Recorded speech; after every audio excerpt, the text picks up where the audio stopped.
House Bill 2015 is a statewide public safety funding law that allows qualifying cities and counties to impose a new 0.1% sales tax option to fund certain public safety efforts. Tyrah is down in the ARC Lounge this morning with Monica Hunter. She's the executive director of the Washington State Criminal Justice Training Commission. She's here to talk more about how some of that money is being used. Tyrah? Thank you, Steve. And Monica, welcome back. Thank you so much. Thanks for having me. Absolutely. So Steve just gave a bit of context, but can you provide some more info on what House Bill 2015 is and why is this considered to be a historic investment in public safety here in Washington? Well, because it gives law enforcement and tribal agencies an opportunity to take some money from the state to build up their ranks. We've heard a lot about the shortages of police officers, and so the state said, well, let's see how we can help. And this is a way that they can help through a grant process. And so one of the things I've heard is it's very cumbersome. Well, money is. And so, but we're here to help. And we have our website is up, and officers and agencies can go on the website and have more questions. We have a couple of people that are available to answer questions if they have questions. But it's a great opportunity for law enforcement. It sounds like a great resource. So you mentioned they can just go right online. When can agencies start applying to this grant? So that's going to be later in the fall. Okay. But right now what they can do is make sure that they meet the criteria for it. And if they don't, we'll work with them so that they can meet the criteria. Meaning if there's some training that some of their officers need that's online, okay, tell us you're going to do that training and we'll check that box for you, but you will have to do the training.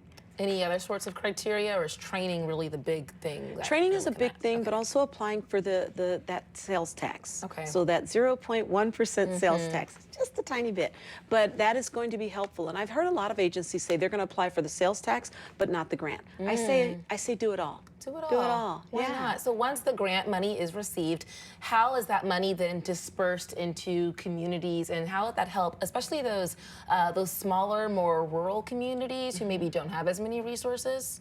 So it will help with retaining officers, and you can pay an officer's salary up to 3 years, which gives them time to get some money back through their city councils or county council and to vote on the money that they need to maintain, but know that that money will go away in 3 years. All right, and so we talk about public safety a lot and of course the importance of training. Can you talk about what types of programs, specifically training programs, this money is going to go toward? Well, it really will go to what the agencies want it to go to, because the money will be dispersed from the Criminal Justice Training Commission to the particular agencies that qualify for it. And so we won't use it internally at all, but we will use it. Other agencies will use it, and they can pay for the training. Because the state pays for 75% of every officer to come through CJTC. So maybe they could use it for that 25%, or they could use it as a retention bonus. I mean, there's many ways to use the funding. It sounds like it's up to the agencies, however they feel best for whatever their department or officers might need. Absolutely, because every agency is different, and every agency will need something different. And so we don't want to say, well, you must use it for this, because that won't fit everyone. So tribal agencies may need something different than some of our rural, smaller agencies. And our large agency, like SPD, might need something different than our smaller agency. So it really wouldn't be fair for me to dictate how they use the money. There are some things that we say, okay, don't hire them and think this is going to cover their salary forever. We put that up front so that they understand that they will have to take over that person's salary after 3 years. And once that 3 years is up, is there a plan in place right now, or hopefully in the future, of maybe how they can get more or reapply, or is it just like case by case, or time? When the money's gone, the money's gone. Okay. And as the state works, once that 3-year time frame is up, the money goes back to the state. So I don't want people to think that I'm keeping it in my account somewhere so I can use it. No, that's not how it works. The money disappears like it was never there. And that's just how the state works. Do cities and counties need to take any additional steps to qualify for the funding? Mostly it's about the training that is needed. So this is a kind of help the officer, but also an accountability link is tied to it. And we've talked to you in the past, we've talked about things like this before. Virtual reality training statewide. This is something very new, very innovative. Where does VR fit into the picture here? Oh my gosh, VR, it fits into our picture perfectly. Because last year I asked for a large sum of money to build an entire new academy, which could take 5 to 7 years to build, and maybe even 3 to 4 years to get the money, right? Now I'm saying, okay, so we can't do that. $953 million was a lot of money. I get it. However, if we do virtual reality goggles, we can train where we are. Will we need some repairs to the academy where we are? Absolutely.